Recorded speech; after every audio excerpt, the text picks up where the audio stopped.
नमस्कार, आप देख रहे हैं टीएनपी एक्सप्लोर और मैं हूं आपके साथ सार्विका श्रीवास्तव। आप एक दुकान में जाते हैं और कोई सामान खरीदते हैं। दुकानदार आपको एक कैरी बैग देता है और आपसे उसके बदले में 10 या 5 रुपए लेने की कोशिश करता है। तो ऐसे में जिनके पास कैरी बैग नहीं होता या फिर जो लोग ज़्यादा सामान खरीद लेते हैं, उनको उस कैरी बैग की कीमत चुकानी पड़ती है, क्योंकि उस टाइम पे वो कैरी बैग लेना बहुत ज़रूरी हो जाता है और मजबूरन दुकानदार को 5, 10, 15 या 20 रुपए देने पड़ते हैं और तब कहीं जाके वो कैरी बैग आपको मिलता है। लेकिन क्या आपको पता है कि जिस कैरी बैग के आपने 5 या 10 रुपए तक चुका दिए हैं, वो दरअसल फ्री ऑफ कॉस्ट है, यानी मुफ्त है। जी हाँ, अगर आपसे दुकानदार कैरी बैग के पैसे ले रहा है तो इसके लिए आप कंज्यूमर कोर्ट या कहें उपभोक्ता अदालत में शिकायत कर सकते हैं।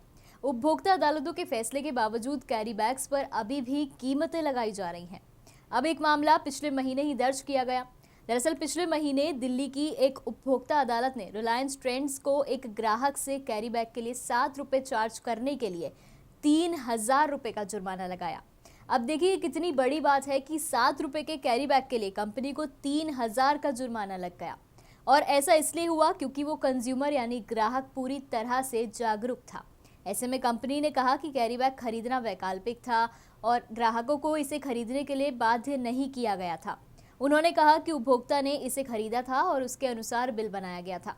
इसी तरह के एक मामले में बेंगलुरु की एक उपभोक्ता अदालत ने 4 अक्टूबर को फर्नीचर ब्रांड आइडिया पर कैरी बैग के लिए 20 रुपए चार्ज करने के लिए 3,000 रुपए का जुर्माना लगाया था।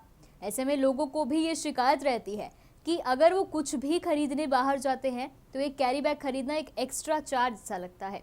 ऐसे में वकीलों के अनुसार कोई भी ब्रांड, खुदरा विक्रेता या दुकानदार उपभोक्ताओं से उनके लोगो वाले प्लास्टिक, पेपर, कपड़े के कैरी बैग के लिए शुल्क नहीं ले सकता है।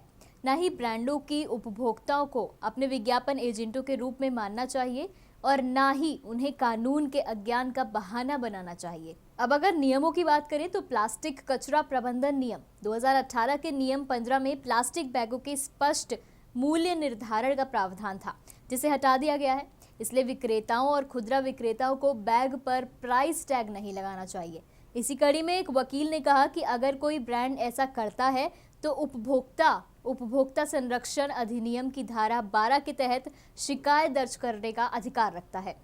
इसके अलावा अगर कोई ब्रांड उपभोक्ताओं से कैरी बैग के लिए शुल्क लेना चाहता है तो कानून के तहत वो अनब्रांडेड बैग के लिए ऐसा करने के लिए स्वतंत्र है, लेकिन जानकारी प्रदर्शित करने के बाद ही वो ऐसा कर सकते हैं। ऐसे में आप भी कैरी बैग का चार्ज देने से पहले जरूर सोचिएगा। फिलहाल के लिए इतना ही। देखते रहिए टीएनपी एक्सप्लोर। टीएनपी एक्सप्लोर ऐसी ही वीडियोज के लिए चैनल को लाइक करें, शेयर करें, सब्सक्राइब करें और बेल आइकॉन दबाना न भूलें।